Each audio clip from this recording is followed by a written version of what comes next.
আসসালামু আলাইকুম। সম্মিলিত ইসলামিক ব্যাংকের আপনি কি একজন গ্রাহক? আপনি কি সম্মিলিত ইসলামিক ব্যাংকগুলোতে টাকা রেখেছেন? যদি আপনি আপনার টাকা রেখে থাকেন তাহলে খুব দ্রুত যেভাবে পারেন আপনার টাকা সবার আগে তুলে নিয়ে আসেন। আর আপনি যদি না তুলতে পারেন তাহলে এক সময় দেখবেন যে আপনার অ্যাকাউন্ট নামে কোনো টাকাই থাকবে না, অ্যাকাউন্টও থাকবে না। আমি কেন এই কথা বলতেছি জানেন? আমরা দীর্ঘদিন থেকে আন্দোলন কর্মসূচি করতেছি। আগামী 7 তারিখে আমাদের আন্দোলন কর্মসূচি করার কথা রয়েছে এবং করব। আমরা গ্রাহকরা কেন করতেছি জানেন? প্রায় 2 বছর থেকে এই ব্যাংকগুলো গ্রাহকদের চাহিদা মতো টাকা দিতে পারছে না। অর্থাৎ একটার পরে একটা সময় দিয়ে তাও গ্রাহকদেরকে টাকা দিতে পারছে না। নতুন করে হেয়ার কাট চালু করা হলো। হেয়ার কাটে অর্ধেক টাকা মানুষের নাই হয়ে যাচ্ছে। আসলে এই সম্মিলিত ইসলামিক ব্যাংক কখনো ঘুরে দাঁড়াতে পারবে কি না, মূল টপিক হচ্ছে এটা। সম্মিলিত ইসলামিক ব্যাংক প্রায় 2 বছরের বেশি হয়ে যাচ্ছে। এখন পর্যন্ত প্রায় হাজার হাজার কোটি টাকা ঋণ রয়েছে। গ্রাহকদের টাকা তো ব্যাংকে নাই, এমনটা হয়ে গেছে।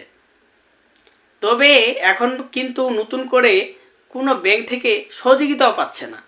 তাহলে আসলে দেখেন, এই 2 বছর থেকে এই সম্মিলিত ইসলামিক ব্যাংক যে চলল, এই 2 বছরে এই সম্মিলিত ইসলামিক ব্যাংকের কতগুলো কর্মচারী আছে, স্টাফ আছে, তাদের বেতন কিভাবে দিল? আপনি কি ভাবতেছেন যে অন্য কোথাও থেকে টাকা এনে তাদেরকে দিছে? না, দেয়নি। তারা কোথায় টাকা পাইল? গ্রাহকদের যতটুকু টাকা রয়েছে, গ্রাহকদের টাকা দিয়েই কিন্তু কর্মচারীদের বেতন দেওয়া হচ্ছে, স্টাফদের বেতন দেওয়া হচ্ছে, ঈদ বোনাস দেওয়া হচ্ছে। অর্থাৎ গ্রাহকরা কিন্তু কোনো ধরনের টাকা পাচ্ছে না। নিজের টাকা চাইতে গেলে অপরাধ হয়ে যায়।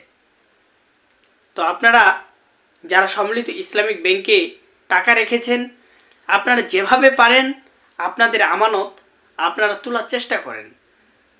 অর্থাৎ 7 তারিখে যে আন্দোলন রয়েছে, আপনাদের পক্ষে যদি সম্ভব হয় তাহলে আপনারা আন্দোলন করেন, আপনারা কর্মসূচি করেন। না হলে এই ব্যাংকগুলো থেকে দেখবেন এক সময় আপনারা কোনো টাকাই পাবেন না। এই ব্যাংকগুলো কখনো ঘুরে দাঁড়াতে পারবে না। আপনি ভাবতেছেন যে কেন আমি বারবার এই কথা বলতেছি যে ব্যাংকগুলো ঘুরে দাঁড়াতে পারবে না? এই ব্যাংকগুলো প্রায় 2 বছরের বেশি হয়ে যাচ্ছে। এই যে ব্যাংকের গ্রাহকরা রয়েছে তাদেরকে তাদের চাহিদা মতো টাকা দিতে পারে না।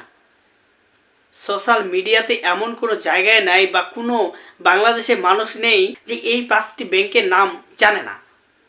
কম বেশি সবাই জানে।